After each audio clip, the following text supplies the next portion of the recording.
Hey guys, today I'm going to show you how to make a spear gun. Now this could be used for small game hunting, this could be used for fishing, and this could also be used for target practice. And I say small game hunting and fishing just because what we're going to do is we're going to make a high powered spear gun. So yeah, let's get to the materials first. First thing I have on the right is your power source. Now what you could use as your power source is tubular resistance bands. These are the black ones, so they're heavy resistance. You could find these at your local sports store. You also have TheraBand. I would recommend TheraBand Gold. TheraBand Gold you can probably find out on eBay, but this I actually got at my local sports store. And another thing you could use as your power source is slingshot bands. Now these are the pre-made ones. I actually bought, you can actually get these at your local sports store for $4 or $5, and you can also get these on eBay for about $1 or $1.20. That's how much they would cost on eBay. It's a bit of a price difference between the stores and eBay. But another thing you could use as your power source is just rubber bands tied together to make one long strand. That could be used as a power source. Oh yeah, and I forgot to mention about the slingshot bands. These you could also make these at home. I don't want to go through the whole process again about making the slingshot bands, because I actually went through this in my how to make a slingshot video. If you want, you can go check that out. I explained different materials you could use for the bands, and I also explained a few materials you could use for the pouches as well. Okay, so the next thing you'll need is your PVC pipe. Now where to get this? You can go to any hardware store, Home Depot, Rona, or any other store, but you got to make sure about the diameter. Once you go there, you'll see a few different PVC pipes in the PVC section, but the first one that'll be there is the one that's 1/2 inch in diameter. That's the one I got. It'll be the first one there, but it'll say at the bottom where the barcode is that is 1/2 inch in diameter. It'll say the price right beside it, and that'll be $3.89 usually, around that price. But yeah, you'll see 10-foot PVC pipes, and they'll be 1/2 inch in diameter. What you have to do with that 10 feet PVC pipe, since it's not going to fit in your car, you'll have to get it cut into smaller pieces. What we're actually going to use is 2 foot of PVC pipe.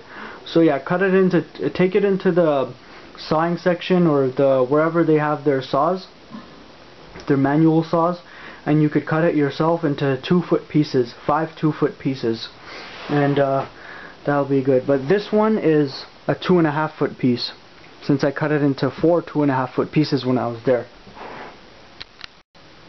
Another thing you'll need is a few files. This is just a flat one, and this is a triangular shaped one. Next thing you'll need is a saw. You'll need some electrical tape, and you'll need a heat source. Now for the heat source, you could use, what I'm using is a JobMate heat gun. Heat guns are usually about 20 bucks depending on where you get them from, but you don't have to use a heat gun. You could even use your stove.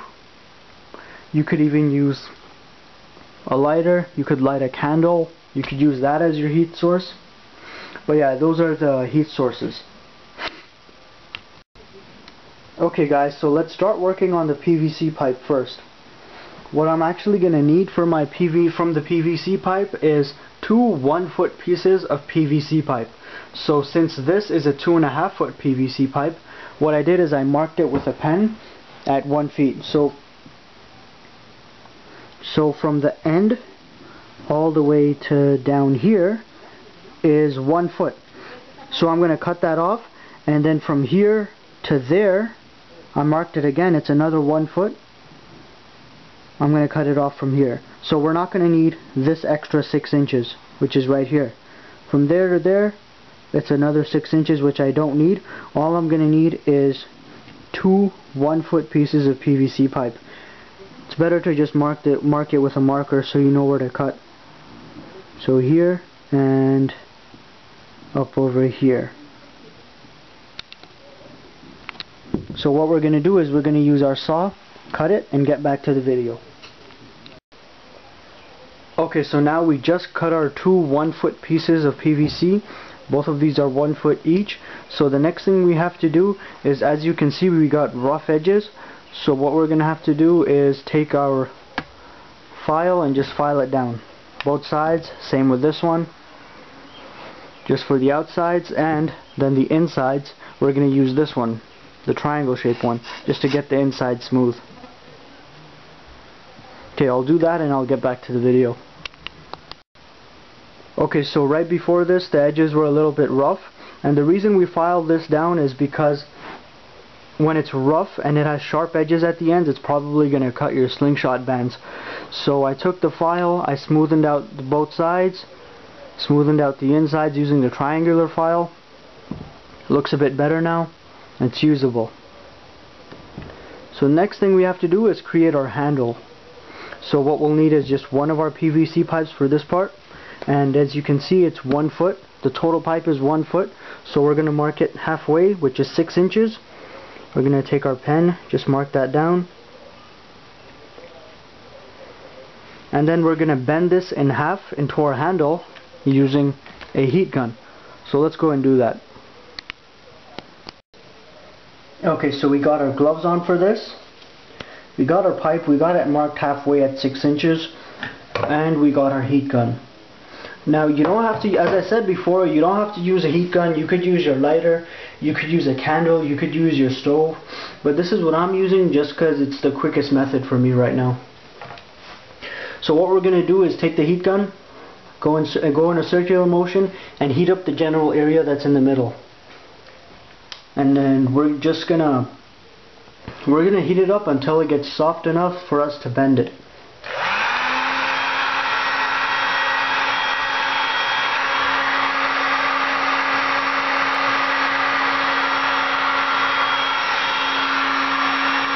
This should take a couple minutes on high heat.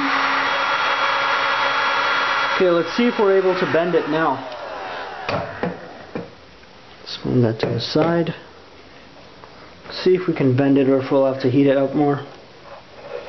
Okay, good. Now we can bend it. Now what we're going to do, now it's bendable, we're going to bend it at exactly 90 degrees. Make sure it's perfect. So yeah, right there, that's about 90 degrees. And now it's going to take a really long time to cool down. So instead of waiting that long and holding it like this for that long, we're just going to put some cold water on it. Going to run through some cold water.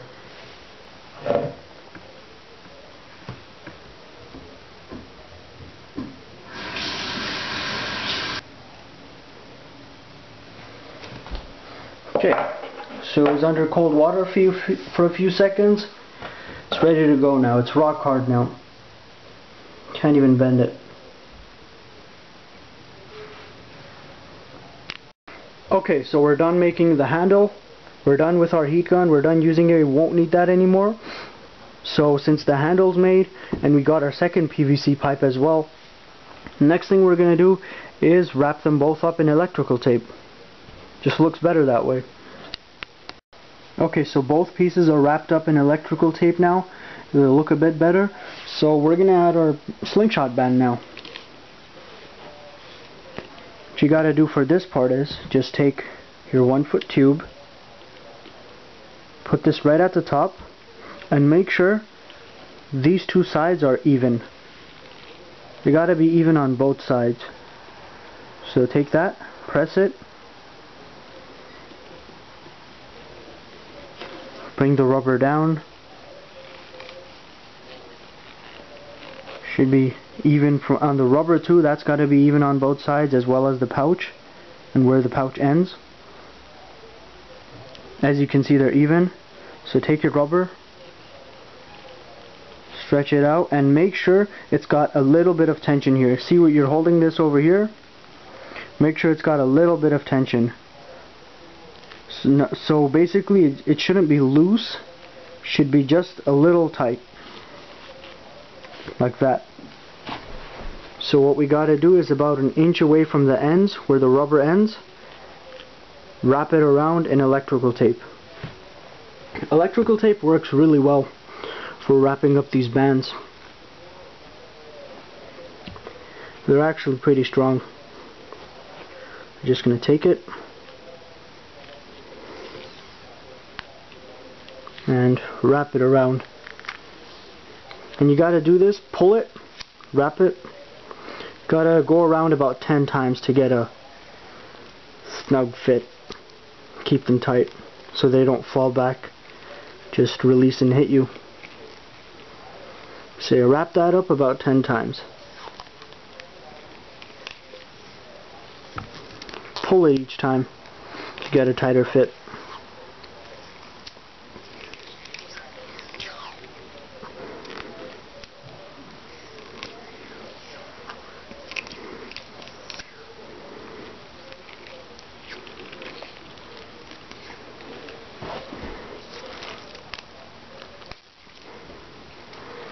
Okay, it's probably about 10 times. So this part's ready.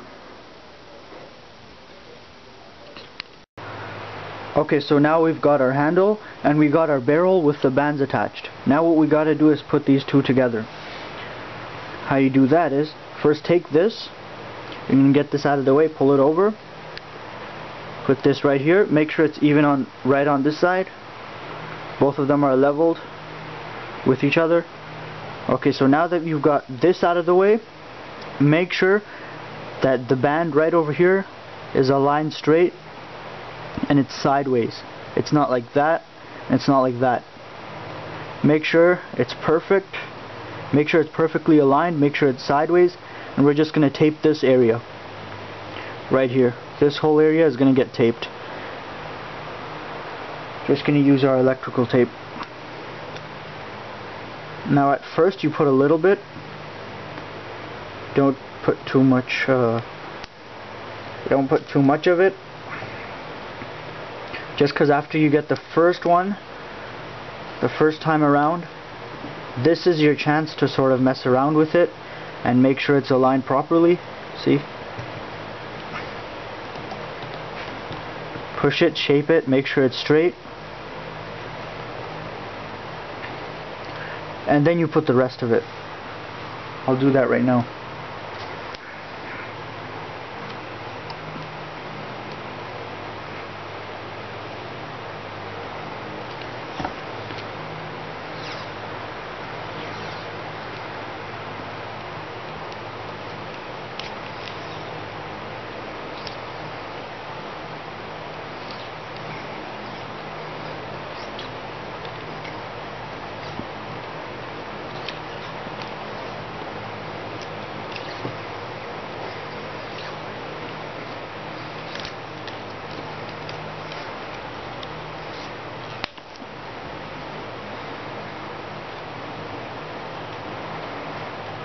Okay guys, there it is.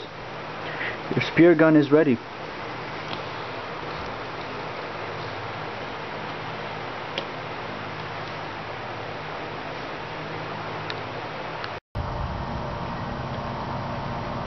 Okay guys, so our spear gun is finished now. It's ready to use. We're about to do some target practice with it right now, but I wanted to show you the arrow first. Now this is the arrow that I'm using. It's a wooden dowel. Now the wooden dowel, I cut it to 2 foot 4 inches, and you can get this at Home Depot. I bought it at Home Depot for 78 cents, but you could get it from any hardware store. And another thing I did to it is I just taped 2 bamboo skewers to each side with electrical tape. Now let's talk about how to load this. So take your arrow, put it in. We got this blocking it because I told you this part has to be tight. So if you did that correctly, it shouldn't fall out. Now what you have to do is just pull this back. Oh, no, with your right hand. Pull this back, push it down. Grab it with your left hand. Pull it back. And shoot. That's how you do it. So now I got my targets over there. Let's test it out. Got 3 water balloons.